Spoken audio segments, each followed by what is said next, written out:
মানুষের মুখে কি শুনি, হায় হায় গো ভাই, যে কি অবস্থা শুরু হইলো দেশের মাঝে। কিছু হতে না হতেই মানুষের সমালোচনা শুরু করে। কেন ভাই, কি হয়েছে? হ্যাঁ, আয়াতুল ভাই আর একলাস ভাই তারা বলে আলাদা হয়ে গেছে। অনেক আইডি থেকে দেখতে পাচ্ছি যে তাদের ভিডিও বানানো হচ্ছে যে তারা আলাদা হয়ে গেছে। আসলে ভাই কোনো কিছুই না। আমার এই ভিডিও থেকে নিচের তাদের মুখের কথাগুলো শুনে যান, বাকিটা পরে আমি বলতেছি।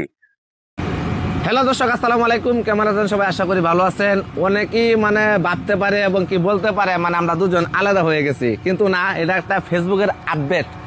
যার নামে আইডিটা তারই একা ছবি বহাইতে হয়, কিন্তু আমরা দুজন কিন্তু এই দেখেন এখন আছি না, আজীবন এখানে থেকে যান। এটা ভিডিওটা দেওয়ার উদ্দেশ্য হইলো অনেকেই বললে বলবো এটা ভাইয়া আপনারা কি আলাদা হয়ে গেছেন, কিন্তু কিন্তু না, আমরা দুজন একমাত্র মৃত্যু ছাড়া এই বাংলার দুনিয়ার এরকম কোনো ইচ্ছা না যে আমরা দুজন আলাদা করবো।